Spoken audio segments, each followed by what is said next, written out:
السلام عليكم ورحمة الله وبركاته.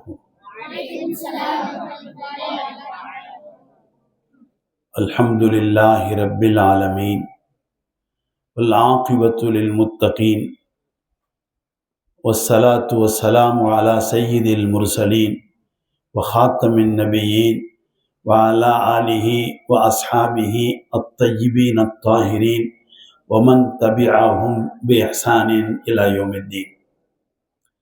أما بعد فقد قال الله تعالى عز وجل في كلامه القديم والفرقان المجيد: أعوذ بالله من الشيطان الرجيم والذين جاهدوا فينا لنهدينهم سبلنا صدق الله العلي العظيم. وقال سيدنا رسول الله صلى الله عليه وسلم: إنما الأعمال بالنيات وإنما لكل امرئ ما نوى، أو كما قال عليه الصلاة والتسليم. صدق رسول الله صلى الله عليه وسلم. سبحان ربك رب العزة عما يصفون وسلام على المرسلين والحمد لله رب العالمين. صلى الله على حبيبه سيدنا محمد صلى الله عليه وآله وصحبه وسلم. صلى الله على حبيبه سيدنا محمد صلى الله عليه وآله وصحبه وسلم. صلى الله على حبيبه سيدنا محمد صلى الله عليه وآله وصحبه وسلم.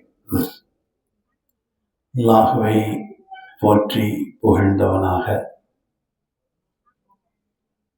உலக மனித சமூகத்தின் அமைதி, எழுச்சி, புரட்சி, தன்னலமற்ற வாழ்க்கை, சுத்தம், சுகாதாரம், பிறர் நலன் பேறுதல், நீதி புரட்சி போன்ற அனைத்து செயல்பாடுகளையும் இந்த உலகத்திற்கு எடுத்து தந்த எம்பெருமான் முஹம்மது ரசூலுல்லாஹி ஸல்லல்லாஹு அலைஹி வஸல்லம் அவர்கள் மீது ஸலவாத்தும் ஸலாமும் சொன்னவனாக நம் அனைவரையும் அல்லாஹ் ஏற்றுக்கொள்ள வேண்டும் என்ற துஆவோடு என்னுடைய இந்த சிறிய உரையை நான் துவக்கம் செய்கிறேன்.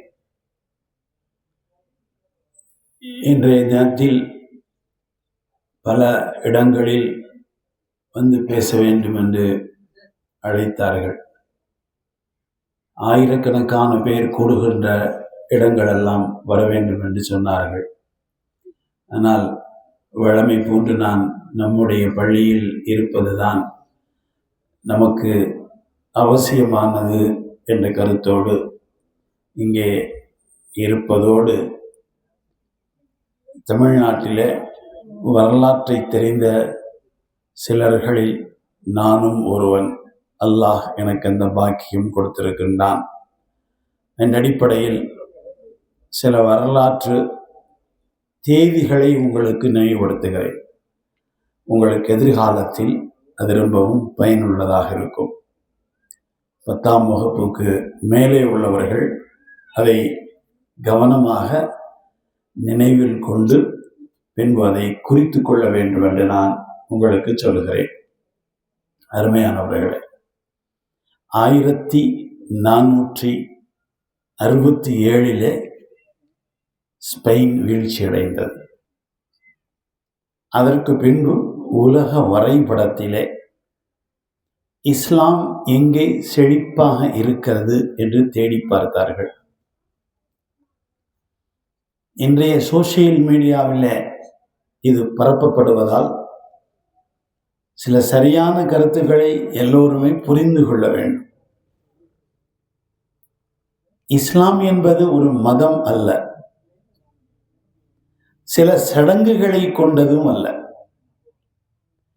இஸ்லாம் என்பது இறைவனால் தந்த ஒரு நேர்வழி பாதை. மனிதன் அதை மாற்றுவதற்கு முயற்சிக்கின்றான். அது சொல்லுகின்ற நீதியை ஏற்றுக்கொள்ளாமல் இருக்கின்றவன் அதை வேறு விதமாக சித்தரிக்க முயற்சிக்கின்றான். இறைவன் படைத்ததில் ஆண்களும் பெண்களும் சமம் என்ற கொள்கையை இஸ்லாம் வித்திடுகிறது. ஆனால் அதை ஏற்க மறுக்கின்ற மனிதன் பெண்களை ஒரு சாதாரணமான பொருளாக படிக்கக்கூடாது என்றும், அவள் பெண்ணாக பிறந்ததை பாவம் என்ற சிந்தனையிலே இன்னும் சில மனிதர்கள் பிறந்தவுடனே கொலை செய்கின்றவர்களாக இன்று வளர்ந்திருக்கின்ற இந்த விஞ்ஞான உலகத்தில் கூட நேற்றைய முன்தினம் சாக்கடையில் ஒரு பெண் குழந்தையை தூக்கி எறிந்திருக்கிறார்கள். சில கிராமப்புறங்களிலும் சில நகர்ப்புறங்களிலும் இன்று வரை பெண் குழந்தைகள் கொலை செய்யப்படுகிறார்கள். கழுத்தை நெரித்து கொள்ளுகிறார்கள். நெல் மணியையும் வாயிலை சுவைக்க செய்து கொள்ளுகிறார்கள். இப்படி பல வகையில் கொல்லுகின்ற கோரம் இன்றும் தமிழ் மண்ணிலும் பிற மண்களில் நடந்து கொண்டுதான் இருக்கிறது. ஆனால் பெண்களுக்கு சமம் என்ற சிந்தனையை, அது மட்டுமல்ல, பெண்களை பெண்கள் என்று கூட சொல்லாமல், பெண்களை தனியாக அவர்களுக்கென்று செல்லுகின்ற இடங்களில் எல்லாம் நீங்கள் பார்த்திருக்கலாம், விமன் என்று மட்டும் எழுதியிருப்பார்கள் ஆங்கிலத்திலே. தமிழிலே பெண்கள் என்று எழுதியிருப்பார்கள், ஹிந்தியிலே மகிழா என்று எழுதியிருப்பார்கள். ஆனால் அரபுலகத்தில் அன்னலங்கள் கோமான் அஹமது முஸ்தபா ரசூலுல்லாஹி ஸல்லல்லாஹு அலைஹி வஸல்லம் அவர்கள் பெண்ணுக்கு நிசா என்ற வார்த்தை, இம்ரஅத்துன் என்ற வார்த்தைகள் இருந்தாலும் அதை பயன்படுத்த அவர்களுக்கு சொல்லித்தரவில்லை. ஒரு புறத்தில் ரிஜால் என்று, மென் என்று ஆண்களை எழுதப்பட்டிருக்கும், இன்னொரு புறத்தில் பெண்கள் செல்லுகின்ற அந்த பகுதிகளிலே சையிதாத் என்று எழுதப்பட்டிருக்கும், தலைவிகள். கொலை செய்யப்படுகின்ற ஒரு கூட்டத்தை ஒரு இனமாகவே மதிக்கத்த வருகின்ற மனிதர்களுக்கு மத்தியில் பெண்களை தலைவிகள் என்று சொல்லிக் கொடுத்து, அவர்களுக்கு கல்வி கொடுத்து, அவர்கள் பயிற்றுவிக்கின்ற ஆசானாக ஏற்றுக்கொள்ள வேண்டும் என்று அம்மா ஆயிஷா ரலியல்லாஹு அன்ஹா போன்ற இளம் வயது பெண்ணை, உம்முல் முஃமினீன் அம்மையார் அவர்களை சையதுனா Abu Bakr, சையதுனா Umar ibn Khattab, சையதுனா Usman இப்னு அஃபான், சையதுனா அலியின் கர்ரமல்லாஹ் போன்ற பெரும் பெரும் நபி தோழர்கள் எல்லாம் சந்தேகங்களை கேட்டு படிக்கவும் 2561 நபிமொழிகளை இந்த உலகத்துக்கு தந்து அதன் விளக்கத்தையும் தருகின்ற பெரும் பாக்கியத்தை அம்மா ஆயிஷா ரலியல்லாஹு அன்ஹாவுக்கு வழங்கி இந்த உலகம் பெண்களை கற்பிக்கின்றவர்களாக ஏற்றுக்கொள்ள வேண்டும் என்று ஸல்லல்லாஹு அலைஹி வஸல்லம் அவர்கள் சொன்னதின் காரணத்தால் தான் இஸ்லாம் பெண்களுக்கு சமமாக பிறப்பு என்ற ஒரு காரணத்திலே ஏதோ ஒரு இனத்தில் பிறந்தால் அவர்களெல்லாம் மதிக்க தகுந்தவர்கள் அல்ல என்ற ஏற்றத்தாழ்வை ஏற்படுத்தி இருக்கின்ற மனித குலத்திற்கு மத்தியில் பிறப்பாலும் பணத்தாலும் பலத்தாலும் இனத்தாலும் மொழியாலும் உயர முடியாது என்ற இறை பக்தியால் மட்டுமே உயர முடியும் என்ற உன்னத கருத்தை இந்த உலகத்திற்கு போதித்ததால் இஸ்லாம் என்பதை ஏற்க மறுத்த ஆதிக்க வர்க்கத்தினர்கள், இன மொழி வெறிகளை ஏற்படுத்தியவர்கள், பெண்ணை சமமாக மதிக்க ஏற்றுக்கொள்ளாதவர்கள் தான் இஸ்லாத்திற்கு எதிராக அன்றிலிருந்து இன்று வரை கூட சொல்லிக் கொண்டிருக்கிறார்கள். என்று கூட ஒரு சகோதரர் இப்படி பதிவு செய்திருக்கிறார். முஸ்லிம்களுக்கு நாடு பிரித்து கொடுக்கப்பட்ட பின்பு சுதந்திர போராட்டத்திலேயே கலந்து கொள்ளாத முஸ்லிம்கள், பிஜேபியை எதிர்க்கின்றவர்கள் இந்த நாட்டில் என்ன வேண்டும் அவர்களுக்கு என்று ஒரு பதிவு செய்திருக்கிறார். பிஜேபி என்று சொல்லுகின்ற அந்த ஒரு கட்சி சில கொள்கைகளில் முரண்பட்டிருந்தாலும் இன்று நாட்டுடைய அவர்கள்தான் நடுவண் அரசின் பொறுப்பில் இருக்கிறார்கள். மிகுந்த மதிப்புக்குரிய பாரத பிரதமர் நரேந்திர மோடிஜி அவர்கள் இருக்கிறார்கள். அவர்களையெல்லாம் நாம் ஏற்றுக்கொண்டிருக்கிறோம், அவர்களுக்கு மதிப்பு கொடுக்கிறோம். நம்முடைய அரபு நாடுகளுக்கு அவர் செல்லுகின்ற பொழுது அவருக்கு ரெட் கார்பெட் வெல்கம் செய்கிறார்கள். அவரோடு பல வர்த்தக ஒப்பந்தங்களை செய்திருக்கிறார்கள்.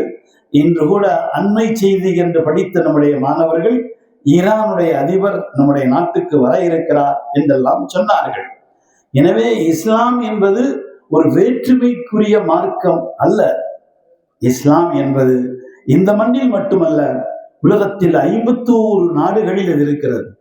முஸ்லிம் இல்லாத நாடு என்று எந்த நாடுமே இல்லை. தனி இந்து மக்களுக்காக ஒரு நாடு இருக்க வேண்டும் என்று நேபாள் என்ற ஒரு அரசை ஏற்படுத்தியவர்கள் கூட டெமோக்ரஸிக்குள் நாங்கள் வந்து விட்டோம், இது இந்து நாடு அல்ல, அவர் country is not for Hindu என்பதாக அவர் டிக்ளரேஷன் செஞ்சிருக்கிறார்கள். அங்கேயும் முஸ்லிம்கள் இருக்கிறார்கள். பாராளுமன்றத்திலே முஸ்லிம் உலமாக்கள் இருக்கிறார்கள். நான் சமீபத்தில் நேபாளத்தை சார்ந்தவர்களை சந்திக்கின்ற பொழுது அங்கே பாராளுமன்றம் நேபாளத்தினுடைய ஆட்சி பொறுப்பிலே ஒரு தேவபந்தனுடைய ஆலிம் இருக்கிறார். ஏன் இருக்கிறார்கள்? நமக்கு வேற்றுமை ஒன்றுமே இல்லை. நாம் ஒற்றுமையோடு இந்த நாட்டை வளர்த்தெடுக்க வேண்டும். இந்த நாட்டுக்குள் எப்படியாவது தாழ்வு மனப்பான்மைகளை ஏற்படுத்தி பிரிவுபடுத்தி பிளவுபடுத்தி இந்த நாட்டின் அதிகாரத்தில் வேறு நாட்டுக்காரர்கள் வருவதற்கு முயற்சிக்கிறார்கள். நம்முடைய தாய் திருநாடு 1468 ஸ்பெயின் வீழ்ச்சிக்கு பின்னால் இந்தியாவை நோக்கி முதலில் போர்ச்சுகீசியர்கள் வந்தார்கள், இரண்டாவது டச்சுக்காரர்கள் வந்தார்கள், மூன்றாவது பிரெஞ்சுக்காரர்கள் வந்தார்கள், கடைசியாக வந்தவர்கள் தான் பிரிட்டிஷ்காரர்கள். போர்த்துகீசியர்களுக்கும் ஒரு சின்ன இடம் இந்தியாவில் இருந்தது, டச்சுக்காரர்களுக்கும் இருந்தது, பிரெஞ்சுக்காரர்களுக்கும் கொஞ்சம் கூடுதலாக இருந்தது. நம்முடைய மாணவர் யூசுப் கான் அவர்களை பற்றி சொன்னார்களே, யூசுப் கான் அவர்கள் பிரெஞ்சு படை தளபதி. அதற்கு பின்புதான் அவர்கள் ஆற்காடு நவாபினுடைய படை தளபதியாக வந்தார்கள். ஆற்காடு நவாப் ஆங்கிலேயர்களுக்கு கீழ் ஆட்சி பொறுப்பிலே இருந்தவர்கள்.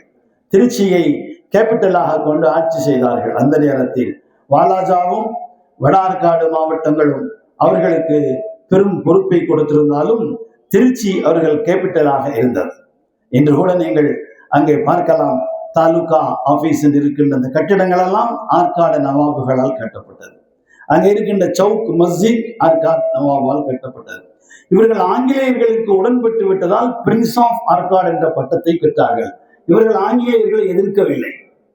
வரலாற்றை உண்மையாக அப்படியே சொல்ல வேண்டும். அதுதான் யூசுப் கானை கொலை செய்வதற்கு இந்த ஆற்காடு அரசரைத்தான் ஆங்கிலேய அரசாங்கம் பயன்படுத்தியது.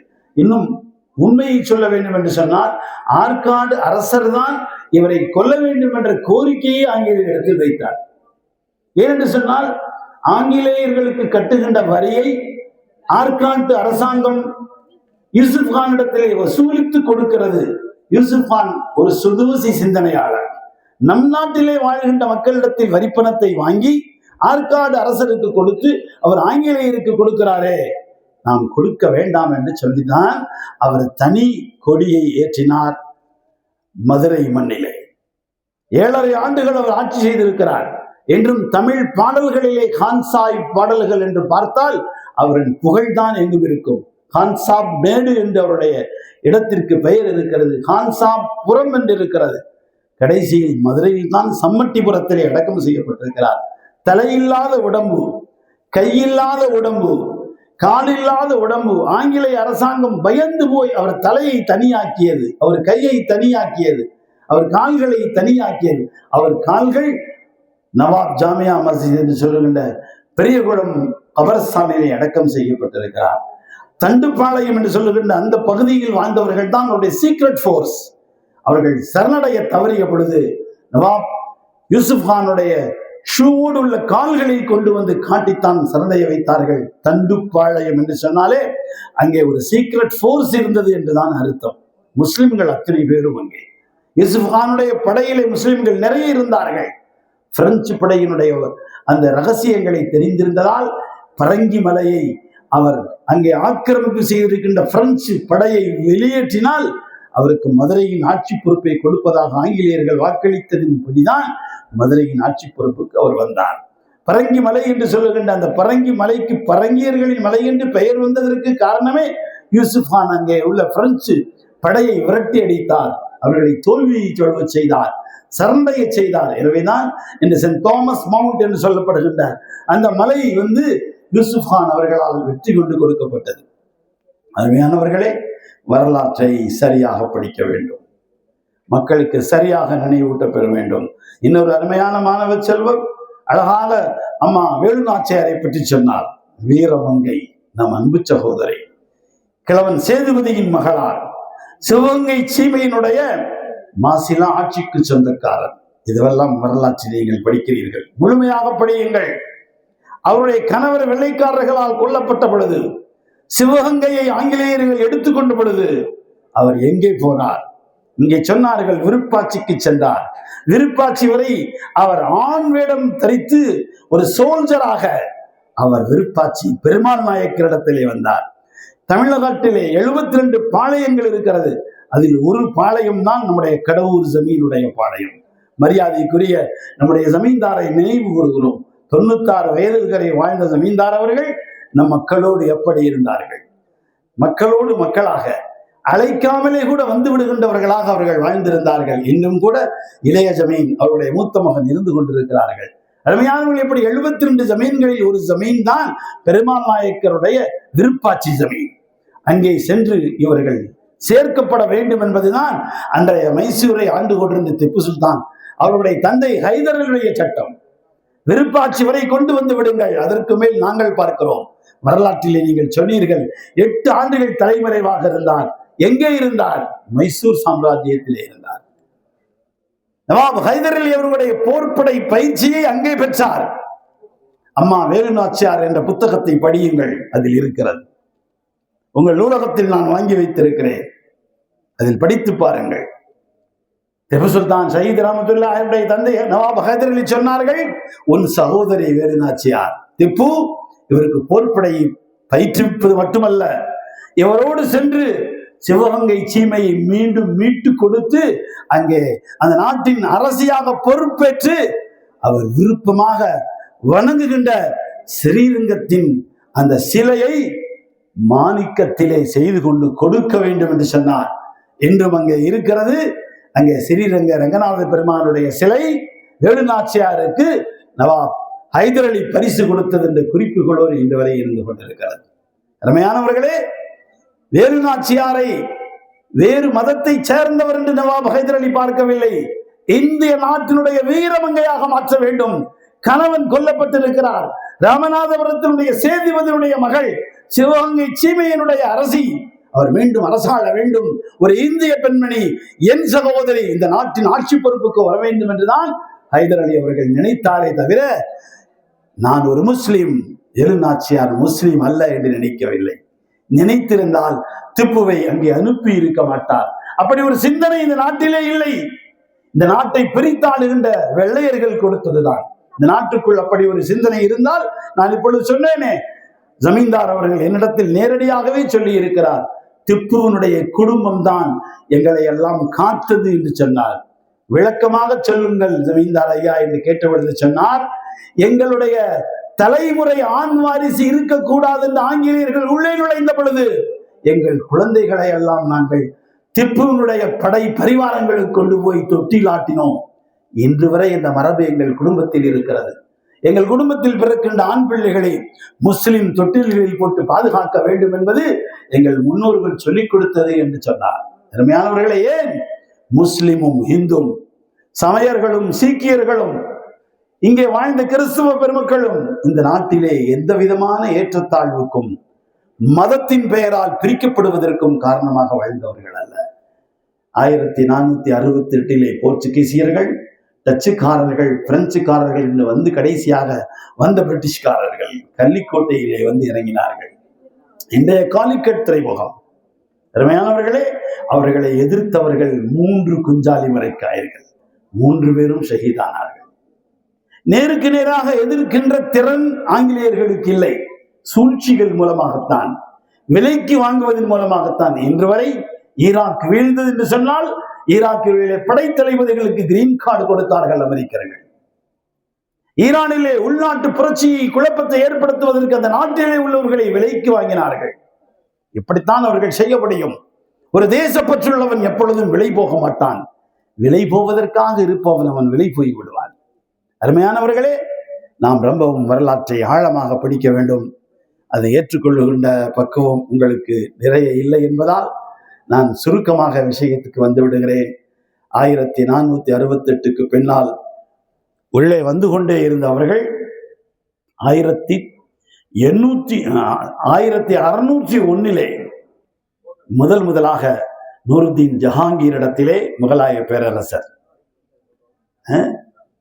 அக்பருடைய முதல் மகன் நூருத்தீன் ஜஹாங்கீர், அவரிடத்திலே தான் 1601 அவர்கள் வியாபார ஒப்பந்தம் செய்தார்கள். அதுவரை ஈஸ்ட் இந்தியா கம்பெனி தான், கிழக்கிந்திய கம்பெனி தான். அவர்கள் வியாபாரத்திற்காக உள்ளே வந்தார்கள்.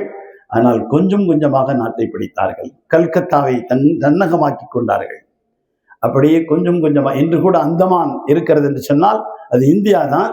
ஆனால் அதனுடைய ஹைகோர்ட், சுப்ரீம் கோர்ட் எல்லாம் கல்கத்தாவிலே தான் இருக்கிறது. கடல் வழியாக அங்கேதான் சீக்கிரமாக செல்ல முடியும். ஆங்கிலேயர்களுடைய ஏற்பாட்டின்படி இன்று வரை கல்கத்தாவின் உடன் கீழே தான் அந்தமான் இயங்கிக் கொண்டிருக்கிறது. இதெல்லாம் வரலாறுகள். அருமையானவர்களை, 1601 நாட்டிலே உள்ளே வியாபாரமாக நுழைந்தார்கள். 1799 இந்த நாட்டுடைய வீர திருமகன் இந்தியாவில் விடுதலை போருக்காக போரிலே கலந்து தன் உயிர் கொடுத்த ஒரே ஒரு வீர மகனுக்கு பெயர் திப்பு சுல்தான் ஷஹீத் ரஹ்மத்துல்லாஹி. அவரை முஸ்லிம் என்று பார்க்காதீர்கள். இந்த நாட்டிற்காக வேண்டி தன் உயிர் கொடுப்பதே தலை சிறந்த தர்மம் என்று சொன்னார். போர்ப்படையினுடைய ஆடை அணிந்து மன்னர் ஆடையை கலட்டினார். அவருடைய சீக்ரெட் பர்சன் ராஜா வந்து சொன்னார், பாத்ஷா சலாமத் அங்கிரேஸ் அந்தராகே. விடுதலைக்கு எதிர்ப்பாக நாம் முயற்சி செய்து கொண்டிருக்கின்ற இந்த தருணத்தில் ஆங்கிலேயர்கள் உள்ளே வந்து கொண்டிருக்கிறார்கள். துரோகம் போய்விட்டோம், என்னோடு வந்து விடுங்கள், மாறு வேடத்தில் நாட்டை விட்டு வெளியே சென்று நாட்டை காக்கலாம் என்று சொன்னார். அவர் சொன்னார், வெளியே வரமாட்டேன். ஏன்? எனக்கு நபிகள் நாயகம் சொல்லிக் கொடுத்திருக்கிறார்கள், போர்க்களத்தில் புறமுதுகு காட்டுவது என்பது வீரனுக்கு அழகல்ல. புறநூலிலே அம்மா தமிழச்சி இப்படி ஒரு பாடலை பாடியிருப்பதை நாம் கேட்கிறோம் அல்லவா? புறநூல் இப்படி சொல்லிக் கொடுக்கிறதே. அகநூல் புறநூல் எல்லாம் பல்லாயிரம் ஆண்டுகளுக்கு முன் தமிழன் இந்த உலகத்துக்கு கொடுத்த அற்புதமான வாழ்க்கை பாதை. அதை படித்து பாருங்கள். அங்கே சிலை வணக்கம் இருக்காது, அங்கே ஏற்றத்தாழ்வு இருக்காது, அங்க மனித மாண்புகள் மட்டுமே போற்றப்படும். தமிழனின் மரபும் அதுதான். தமிழன் இந்த உலகத்தில் மூத்தமொழிக்கு சொந்தக்காரன். தமிழன் இந்த உலகத்திற்கு நாகரிகத்தை கற்றுக் கொடுத்தவன். தமிழ் மண்ணில் இருந்து உலகத்திற்கு நாகரிகம் சென்றிருக்கிறது என்பதை யாரும் மறுக்க முடியாது. அதற்கு இன்றைய கீழடியின் ஆராய்ச்சிகள் எல்லாம் சான்று பகர்ந்து கொண்டிருக்கிறது. அன்றே அவன் சாக்கடை கட்டி வாழ்ந்திருக்கின்றான், ரிசப்ஷன் ஹால் கட்டி வாழ்ந்திருக்கின்றான், பெரும் பரப்பளவிலே வாழ்ந்திருக்கின்றான், அற்புதமான பொருள்களை பயன்படுத்தி வாழ்ந்திருக்கின்றான். அங்கே நீங்கள் இதுவரை கண்டுபிடித்திருக்கின்ற எதிலுமே எந்த உருவ வழிபாடும் சிலை வணக்கமும் தமிழன் கொண்டிருக்கவில்லை என்பதை அங்கே நாம் நேருக்கு நேராக பார்க்க முடியும். அருமையானவர்களே, 1601 ஜஹாங்கீரிடத்திலே ஈஸ்ட் இந்தியா கம்பெனி வியாபாரத்தினுடைய அனுமதியை பெறுகிறது. 799 மே மாதம் 4ஆம் தேதி ஸ்ரீரங்கப்பட்டத்தில் திப்பு சுல்தான் ஷஹீத் ரஹ்மத்துல்லாஹி ஷஹீதானார்கள். அவர்களுக்கு முன்பே அம்மா மெஹருநிசா அவர்கள் சீக்ரெட் போர்ஸினுடைய கமாண்டராக, சீஃப் கமாண்டராக இருந்து அவர்கள் அதற்கு முன்பே ஷஹீதாகிவிட்டார்கள். அவர்களை ஷஹீதாக்கிய பின்புதான் உள்ளே வெள்ளையன் நுழைய முடிந்தது. பக்கத்தில் போவதற்கு கூட பயந்தார். என்று உலகளாவிய நிலையிலே நாங்கள் தான் எல்லாம் செய்ய முடியும் என்று சொல்லுகின்றவர்களே, இறந்து போன தீரன் திப்பு சுல்தானுடைய பிரேதத்திற்கு முன்னால் போவதற்கு கூட உங்களுக்கு தைரியம் வரவில்லையே. அவன் குற்றுயிராக இருக்கிறான். பக்கத்தில் சென்று பார்த்த ஒரு வெள்ளையனை தன் இடுப்பில் இருந்த ஆளால் உருவி அவனை குத்தி கொலை செய்த பின்புதான் திப்பு சுல்தான் ஷஹீத் ரஹ்மத்துல்லாஹி அவர்களுடைய உயிர் பிரிகிறது. அப்பொழுதுதான் ஆங்கிலேய தளபதி சொன்னான், நாம் இந்தியாவை வென்று விட்டோம் என்று சொன்னான். இனி இந்தியாவை வெல்வது என்பது நமக்கு கஷ்டமில்லை என்று சொன்னான். காட்டிக் கொடுக்கின்றவர்கள் இருக்கத்தான் செய்தார்கள். எட்டப்பனை போன்றவர்கள் இருக்கத்தான் செய்தார்கள். வரலாற்றிலே மைசூர் சாம்ராஜ்யத்தின் பூரணையா காட்டிக் கொடுத்தான். அவன் கடைசி வரை அவன் தலையிலே செருப்பால் மைசூர் மக்கள் அடித்தார்கள். முஸ்லிம்கள் அல்ல, மைசூருடைய பிரஜைகள் எல்லாம் அவனை காரி உமிழ்ந்தார்கள். சாம்ராஜ்யத்தை காட்டிக் கொடுத்த கயவனவன் என்று வரலாற்றிலே சொல்லப்படுகிறது. மீர் ஜாஃபரும் மீர் சாதிக்கும் கல்கத்தாவிலே காட்டிக் கொடுத்தவன், கர்நாடகத்திலே காட்டிக் கொடுத்தவன் மீர் ஜாஃபர், மீர் சாதிக். இது போன்ற துரோகிகளால் தான் இந்த நாடு அன்றே விடுதலை பெற முடியாமல் போனது என்பதை நம் வரலாற்றிலே மறக்கக்கூடாது. வேலு நாச்சியார் அம்மையார் அவர்களுக்கு போர்ப்படை கொடுத்த ஹைதர் அலி அவர்கள், திப்பு சுல்தான் அவர்களை வரலாற்றிலே நாம் நினைவு கூற வேண்டும். இது நான் சொல்லவில்லை. நீங்கள் வேலு நாச்சியாரின் வரலாற்றை முழுமையாக படித்து பாருங்கள், நிச்சயமாக அதில் இருக்கும். பெருமாள் நாயக்கர் அவர்கள் கொண்டு போய் சேர்க்கின்ற வழிதான், அவரிடத்தில் இருந்து பெற்றுக்கொண்டு போனவர் தான் தீரன் திப்பு சுல்தான் ஷஹீத் ரஹ்மத்துல்லாஹி அலைஹி அவர்கள். சென்ற வாரத்திலே தீரன் சின்னமலை அவர்களுக்கு நிகழ்வு நாள், ஆங்கிலேயனை எதிர்த்து போராடிய போராளி என்றெல்லாம் நினைவு கூர்ந்தோம். அவரை இந்த போராட்டத்தில் கொண்டு வந்தவர் யார்? திப்பு சுல்தான். சென்னிமலைக்கு பக்கத்தில் இருக்கின்ற தீரன் சின்னமலை, அங்கே மக்களுக்கு மத்தியில் சிங்க சுப்பனமாக வாழ்ந்து கொண்டிருந்தவனை போர்ப்படை தளபதியாக மாற்றி சுதந்திர வேட்கையை ஏற்படுத்தி கொடுத்தவன் திப்பு சுல்தான் என்பதை வரலாறு சொல்லிக் கொண்டிருக்கிறது. ஆனால் அதையெல்லாம் திட்டமிட்டு மறைப்பதற்கு முயற்சித்தாலும் நாம் அதையெல்லாம் நினைவுபடுத்த வேண்டும். அந்த உண்மையான வீரர்களின் வாழ்வு இந்த நாடு விடுதலை பெறுவதற்கு காரணமானது. அருமையானவர்களே, 1601 அவர்கள் அந்த நாட்டை பிடிப்பதற்கு முயற்சி செய்து அதற்கு கொஞ்சம் கொஞ்சமாக டெல்லியினுடைய செங்கோட்டையிலே அவர்கள் தங்களுடைய வெள்ளையர்களின் கொடியை ஏற்றிக்கொண்டார்கள். அதற்கு பின்பு எலிசபெத் மகாராணியினுடைய ஆட்சியின் கீழே இங்கிலாந்து அரசாங்கத்திற்கு கீழ் இந்தியா சென்று விட்டது. உலகத்தின் பல காலனிகளாக பிரிக்கப்பட்டிருப்பதில் இந்தியாவும் ஒரு மிகப்பெரிய காலனியாக ஆங்கிலேயர்களின் ஆதிக்கத்துக்கு உட்பட்டது. ஆனால் இந்தியர்கள் விடுதலை வேள்வி கொண்டவர்கள், அவர்கள் வேட்கை அடங்கவில்லை, தொடர்ந்து போராடி கொண்டிருந்தார்கள். சிராஜ் தௌலா ஷஹீதானாலும், திப்பு சுல்தான் ஷஹீதானாலும் இன்னும் வீரர்கள் இருந்து கொண்டுதான் இருந்தார்கள். இந்த நாட்டை காக்க வேண்டும் என்று அவர்கள் 1801 வேலூர் புரட்சி, சிப்பாய் கழகத்தில் 1801 வேலூர் புரட்சி நடந்தது. அதுதான் முதல் சிப்பாய் கழகம். அங்கே இருந்தவர்கள் முஸ்லிம்கள், இந்துக்கள் எல்லாம் இராணுவத்தில் இருந்த எல்லோரும் சேர்ந்து அவர்கள் வேலூர் கோட்டைக்குள் இருந்த வெள்ளையர்களை கொளுத்தினார்கள், கொன்றார்கள். தங்களுடைய 806, 805, 806 ஆக இந்த வரதுக்குள் அவர்கள் நடந்து போனது. 857 முன்னால் மிக பிரமாண்டமான ஒரு பெரிய புரட்சி வேலூரிலே அந்த போர்ப்படையிலே இருந்த இராணுவ வீரர்கள், முஸ்லிம்கள், சீக்கியர்கள், இந்துக்கள் எல்லாம் இருந்தார்கள் அல்லவா, கிறிஸ்தவர்கள் எல்லாம் இருந்தார்களே, அவர்கள் எல்லாம் சேர்ந்து எதிர்ப்பு தெரிவித்த அந்த 806 அந்த நிகழ்ச்சி. அதற்கு பின்பு 1857 மிகப்பெரிய ஒரு புரட்சி நடக்கப் போகிறது.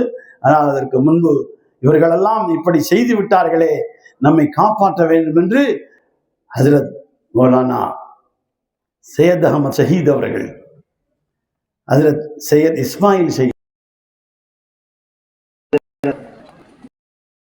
அல்லாமா அப்துல் அசீஸ் தெஹ்லவி அவர்கள், அவருடைய தந்தை தான் ஷா வலியுல்லா முஹத்திஸ் தெஹ்லவி அவர்கள், அவருடைய ஷேக் தான் ஹஜ்ரத் ஹாஜா முஜ்ஜதித் அல் ஃபசானி ரஹ்மத்துல்லாஹி அவர்கள். ஹாஜா முஜ்ஜதித் அல் ஃபசானி ரஹ்மத்துல்லாஹி சொல்லிவிட்டார்கள், இந்தியாவுக்குள் வெள்ளையர்கள் வந்து விட்டார்கள், அவர்கள் ஆட்சியை பிடித்து விடுவார்கள் என்று அன்றே சொல்லிக் கொடுத்தார்கள். நூருத்தீன் ஜஹாங்கீருடைய காலம் அது. அதற்கு பின்பு அவர்கள் வழியாக ஹஜ்ரத் ஷா வலியுல்லா அவர்கள் முஹத்திஸ் தெஹ்லவி ஜிஹாத் பிரகடனத்தை முன்னெடுத்தார்கள். ஜிஹாதுடைய பிரகடனத்தை செயல்படுத்தியவர்கள் ஷா அப்துல் அசீஸ் அவர்கள். ஆங்கிலேய அரசாங்கம் அவர்களை கைது செய்தது. நீங்கள் எங்களை எதிர்த்து சொன்னேன் என்று சொன்னார்கள். பயப்படவில்லை, ஒளிந்து கொண்டு மறைந்து கொண்டு வாழ வேண்டும் என்று ஆசைப்படவில்லை. பெரும் கஷ்டங்களை அவர்கள் உடலில் பெரும் பெரும் மாற்றங்களை ஏற்படுத்துகின்ற சித்திரவதைகளை எல்லாம் ஏற்றுக்கொண்டார்கள். அதற்கு தன்னுடைய மாணவர்களின் தலைவர்களாக, போர்ப்படை தலைவர்களாக சையத் ஷஹீத் அவர்களையும் சையத் இஸ்மாயில் ஷஹீத் அவர்களையும் அவர்களோடு சேர்ந்த பெரும் படையும் ஏற்படுத்தி பாலாக்கோட் மைதானத்தை சந்திக்க வைத்தார்கள். ஆங்கிலேயர்கள் சீக்கிய முஸ்லிம்களுக்கு எதிராக திருப்பி பாலாக்கோட் மைதானத்திலே முதல் ஷஹீதாக ஷஹீத் அவர்கள், இஸ்மாயில் ஷஹீத் அவர்கள் அங்கே கொல்லப்பட்டார்கள்.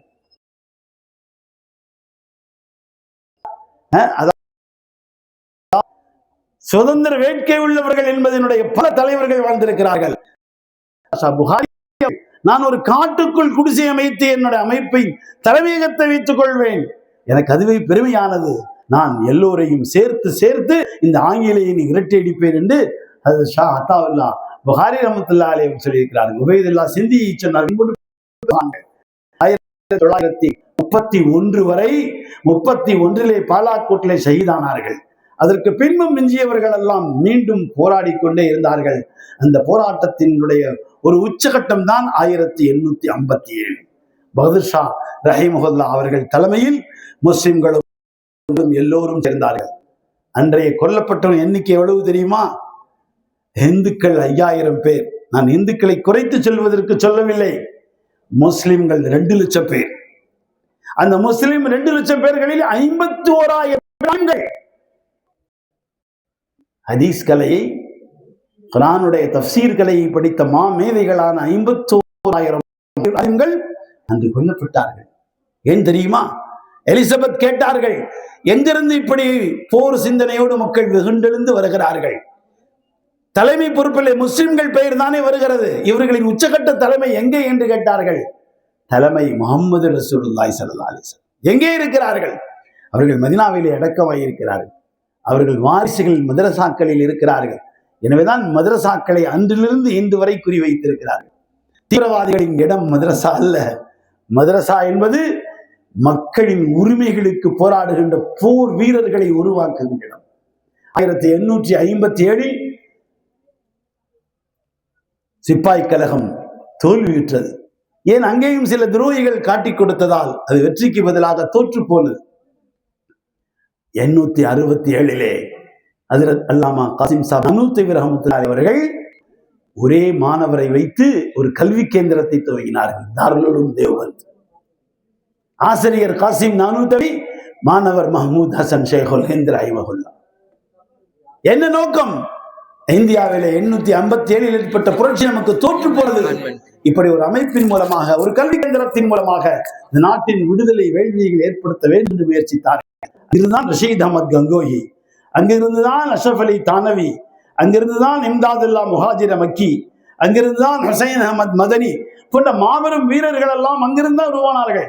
சமீபத்தில் ஒரு அமெரிக்காவிலே ஒரு நிருபர் கேட்கிறார், ஹுசைன் அஹமத் மதனி, ஷேகுல் மஹமூத் ஹசன் ரஹிமஹுல்லா, அத்தாவுல்லா புகாரி, உபைதுல்லா சிந்தி, இவர்களெல்லாம் மனிதர்கள் தானா என்று கேட்டார். ஏன் இப்படி கேட்டீங்கன்னு கேட்டால், மனிதர்களுக்குள்ள தன்மைகளை விட இவர்களுக்கு உயர்வாக இருக்கிறது. இந்த நாட்டின் விடுதலை வேள்வியிலே இவ்வளவு தீரமாக அவர்கள் முயற்சி செய்திருக்கிறார்கள் என்று சொன்னதை எல்லாம் நாம் வரலாற்றில் படித்தோம். 1867 பின்னால் அருமையானவர்களே, 1895 ஹஜ்ரத் மஹமூத் ஹசன் அவர்கள் ஒரு அற்புதமான சில்க் லெட்டர் மூவ்மெண்ட் என்பதை ஆரம்பித்தார்கள். சில்க் கிளாத் லெட்டர், அதாவது பட்டு துணி இயக்கம். அது மட்டும் வெற்றி பெற்றிருந்தால் அன்றே நாடு நம்ம கைக்கு வந்திருக்கும். எல்லா இடத்திலும் துரோகிகள் தான் காட்டி கொடுக்கப்பட்டார்கள். அவர்கள் மக்காவில், மதீனாவிலிருந்து அவர்கள் அங்கே கைது செய்யப்பட்டார்கள். அருமையானவர்களே, கைது செய்யப்பட்டு மால்டா சிறைக்கு கொண்டு போக போனார்கள். நானும் தான் அவர்களோடு இருக்கிறேன் என்று சென்றவர் தான் ஷேகுல் இஸ்லாம் ஹுசைன் அஹமத் மதனி ரஹ்மத்துல்லாஹி அலைஹி. அருமையானவர்களே, முதல் வட்டமேஜை மாநாட்டிலே கலந்து கொண்டவர்கள் மௌலானா முகமது அலி, அவருடைய சகோதர சோகத்தில் இங்கே இருந்தார். முகமது அலி மட்டும்தான் அங்கே கலந்து கொண்டார். அவர் போக மாட்டேன், என் உடலை மிக மட்டமாக இருக்கிறது, நான் என்ன செய்வேன் என்று சொன்னால், என்னுடைய நாட்டுக்காக நான் உயிர் கொடுத்தால், இங்கே இறந்து போனால் என்னை நீங்கள் இங்கேயே உலக நாடுகள் எல்லாம் கேட்டது. அவரை இன்று மஸ்ஜித் அக்ஸாவின் வளாகத்தில் அடக்கம் செய்திருக்கிறார்கள். Freedom fighter of India Maulana Mohammad Ali என்று அங்கே எழுதி வைத்திருக்கிறார்கள். அருமையானவர்களே, 1895 1915 வரை ஹஜ்ரத் மஹமூத் ஹசன் ரஹிமஹுல்லாவுடைய தீவிரமான அந்த போக்கிலே பல ஆயிரக்கணக்கான உலமாக்கள் கலந்து கொண்டார்கள். இந்தியா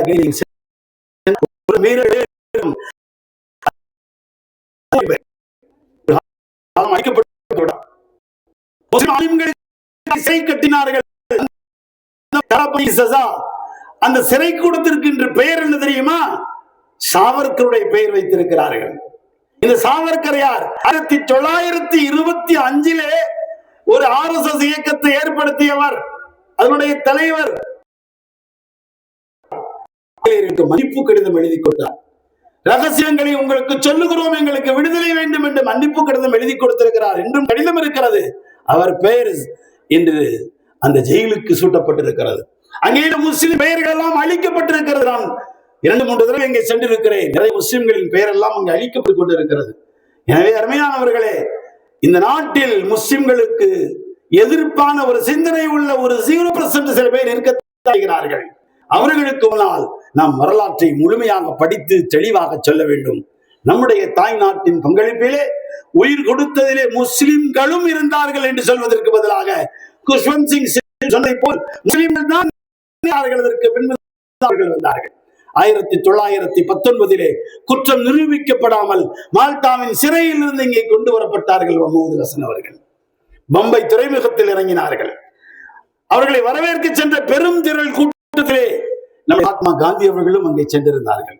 கரம்சந்த் மோகன்சார், கரம்சந்த் காந்தி என்று சொல்லப்படுகின்ற அன்றைய அவர் மகாத்மா என்ற பட்ட ஜமீத்துல் உலமாய ஹிந்த் என்று சொல்லுகின்ற 1919 துவக்கப்பட்ட உலமாக்களின் இந்திய உலமாக்களின் பேரியக்கத்தினுடைய மௌலானா முகமது அலி அவர்கள் தான் இந்த பட்டத்தை அவர்களுக்கு ஒரு ஜமாத்துல் உலமா ஜமீயத்துல் உலமாவுடைய கூட்டத்தில் வைத்துதான் கொடுத்தார்கள். திறமையானவர்களே, காந்தியடிகள் இந்துக்கள் முஸ்லிம்கள் ஒற்றுமையாக வாழ வேண்டும் என்ற சிந்தனையை கொண்டவர்கள். அதற்கு பின்புதான் மோதிலால் நேரு அவர்களும் அவருடைய அருமையான மகனார் இந்தியாவின் முதல் பிரதமரான ஜவஹர்லால் நேரு அவர்கள் எல்லாம் இந்த போராட்டத்திலே இயங்கி இருக்கிறார்கள். 1900க்கு முன்பு ஏற்படுத்தப்பட்ட காங்கிரஸ் இயக்கம் என்பது அது ஆங்கிலேயர்களை சந்திப்பதற்காக ஏற்படுத்தப்பட்ட இயக்கம். அது நாளடைவில் சுதந்திர இயக்கமாக மாறியது. அந்த சுதந்திர இயக்கத்தின் முதல் தலைவர்களாக அபுல் கலாம் ஆசாத் இருந்திருக்கிறார்கள், அத்தாவுல்லா ஷா புகாரி இருந்திருக்கிறார்கள், உபைதுல்லா சிந்தி இருந்திருக்கிறார்கள். இவர்கள் எல்லாம் காங்கிரஸ் இயக்கத்தின் தலைவர்களாக இருந்தார்கள். இன்று வரை மதனி பாரம்பரியம், அதில் ஷேகுல் இஸ்லாம் ஹுசைன் அஹமது மதனி ரஹ்மத்துல்லாஹி அலைஹி அவர்கள் காங்கிரஸ் பேரியக்கத்தின் வளர்ச்சிக்கு காரணமானவர்கள். அதற்கு பின்பு அவருடைய மகனாராக இன்று இருக்கின்றார்கள் அர்ஷத் மதனி தாமத் பரகாத்துஹுல் ஆலியா. அவருடைய தந்தையார் மூத்த சகோதரர் அசாத் மதனி ரஹ்மத்துல்லாஹி அவர்கள், மஹமூத் மதனுடைய தாதா தந்தையார், இவர்கள் எல்லாம் காங்கிரஸ் பேரியக்கத்தோடு தங்களை முழுமையாக தங்களை இணைத்துக் கொண்டு இந்த நாட்டுடைய வெற்றிக்காக அவர்கள் எல்லாம் முயற்சி செய்திருக்கிறார்கள். அருமையானவர்களே, நாம் நிறைவாக வருவோம். இந்த நாடு 1947 அன்றைய தினம் நாம் எல்லாம் சிறப்பான வணக்க வழிபாடுக்கு காத்திருந்த ரமலான் 27வது நாள் என்பதை அன்றைய ஆகஸ்ட் 15 1947 கணித முறை பார்த்தால் உங்களுக்கு ரமலான் 27 என்று கிடைக்கும். ஆக வரலாற்றை நாம் சரியாக புரிந்து இந்தியா நம்முடைய நாடு, இது என்றும் அடிமைப்பட்டு விடக் கூடாது. நாம் முஸ்லிம்கள், இந்துக்கள், கிறிஸ்தவர்கள், சீக்கியர்கள், பிராமணர்கள் எல்லோருமே நாம் சகோதரர்கள். நாம் ஜாதியால் யாரையும் ஒதுக்க மாட்டோம். நம்முடைய நாட்டிலே தாழ்த்தப்பட்ட மக்கள் என்றே ஒன்று இல்லை. எனவேதான் சமீபத்தில் இதற்கு முன்பு உள்ள அரசாங்கம் சமூக நீதி என்றவர்களே பெயர் வைத்திருக்கிறார்கள். நாம் சொல்லுவோம், நம் சகோதரர்கள். உயர்வு தாழ்வு என்பது பிறப்பால் இல்லை, கல்வியால் உச்சத்தை தொட முடியும். ஒரு மாவட்ட ஆட்சியராக வர முடியும், ஒரு உச்ச நீதிமன்றத்தின் நீதிபதியாக வர முடியும், தலைமை நீதிபதியாக வர முடியும், மக்களை வழிநடத்த முடியும். நாட்டுடைய இப்பொழுது இருக்கின்ற மிகுந்த மதிப்புக்கும் மரியாதைக்கும் உரிய நம்முடைய ஜனாதிபதி அவர்கள் ஒரு வகுப்பை சார்ந்தவர்கள் தான். ஆனால் நாம் சொல்லுவோம், இந்திய குடிமகனாக இருக்கிறார்கள். ஏற்ற தாழ்வற்ற இந்தியாவிலே அவர்கள் பிறந்திருக்கிறார்கள். நாம் எல்லோரும் ஒன்றுபட்ட சகோதரர்கள். நமக்கு மத்தியில் இன, மொழி, நிற, பிறப்பால் வேற்றுமைகள் இல்லை என்பதை மீண்டும் நினைவுபடுத்தி, இந்தியா நம் தாய் திருநாடு, இதை பாதுகாப்பதில் நாம் ரத்தம் எப்படி கொடுத்தார்களோ அதுபோன்று கொடுப்போம்.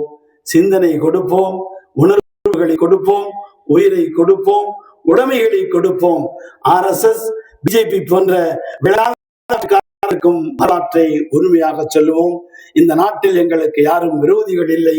இந்த நாடு நம் தாய் திருநாடு. நாம் யாரையும் விரோதியாக ஏற்றுக்கொள்ள மாட்டோம். எல்லோரும் சகோதர சகோதரிகள், எல்லோரும் அண்ணன் தம்பிகள் என்ற வார்த்தைகளை சொல்லி இப்பொழுது ஏற்பட்டிருக்கின்ற தமிழ்நாட்டினுடைய மிகுந்த மரியாதைக்குரிய தளபதி விஜய் அவர்கள் அழகான ஆட்சியை தர முயற்சிக்கிறார்கள். கரப்ஷன் இல்லாத ஆட்சிக்கு அவர்கள் வித்திட முயற்சிக்கிறார்கள். நாம் எல்லோரும் ஒன்றுபட்டு அவர் கரத்தை வலுப்படுத்தி நாம் ஒரு நல்ல ஆட்சியை இந்த நாட்டிலே நடைபெறுவதற்கு நேற்றைய தினம் நம்முடைய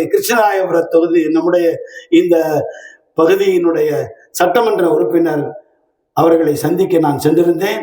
ரொம்ப மகிழ்ச்சியாக நான் அவர்களுக்கு சொன்னது, நாங்கள் எல்லாம் பள்ளிக்கூடம் நடத்துகிறோம், நீங்கள் டிடி எல்லாம் பெற்றிருக்கிறீர்கள், எனவே கல்வி சார்ந்த உயர்வு நீங்கள் உங்களுடைய முதலமைச்சரிடத்திலே வேண்டுகோள் வைக்க வேண்டும். குறிப்பாக சிறுபான்மை மக்களுக்கு கிடைத்து வந்த கிராண்ட் என்று சொல்லுகின்ற நிதி உதவி 2000 நிறுத்தப்பட்டிருக்கிறது, அது மீண்டும் தொடர வேண்டும்.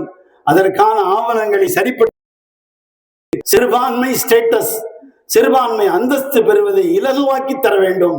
அதற்கான சட்ட முன் வடிவம் கொண்டு வர வேண்டும். கேரளாவை போன்று தமிழ்நாட்டில் இருக்கின்ற அனைத்து பள்ளிக்கூடங்களிலும் 15 பேராவது அரபி மொழியை படிக்கிறோம் என்று சொன்னால் அவர்களுக்கு அரபி ஆசிரியர்களை நியமனம் செய்ய வேண்டும். தமிழ்நாட்டிலே பட்டம் பெற்ற அப்சல் உலமா பட்டம் பெற்றிருக்கின்ற மெட்ராஸ் யூனிவர்சிட்டி, இன்னும் பாரதிதாசன் யூனிவர்சிட்டி, யூனிவர்சிட்டி, பாரத யூனிவர்சிட்டி போன்ற யூனிவர்சிட்டிகளில் பட்டம் பெற்ற அவருடைய பட்டதாரிகளை ஆசிரியர்களாக நியமிக்க வேண்டும். அதற்கான சட்ட வடிவங்களை முன்கொண்டு வர வேண்டும்.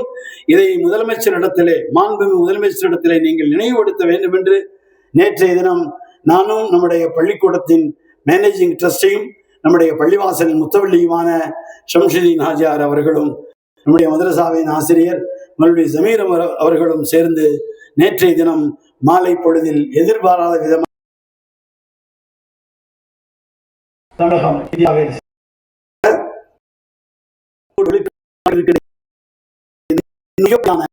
99 விழுக்காடுகளை பெற்று தலை நிமிர்ந்த தமிழகமாக, வெற்றி தமிழகமாக திகழ வேண்டும் என்ற பிரார்த்தனையை இந்த சுதந்திர தியாகிகளை முன்வைத்து அல்லாஹ்விடத்தில் கேட்டவனாக வார்த்தைகளை நிறைவு செய்கிறேன். வமா தௌஃபீகி இல்லா பில்லாஹ் அலைஹி தவக்கல்து வ இலைஹி உனீப். வாஹிரு தாவானா அனில் ஹம்துலில்லாஹி ரப்பில் ஆலமீன். அஸ்ஸலாமு அலைக்கும் வ ரஹ்மத்துல்லாஹி வ பரகாத்துஹு.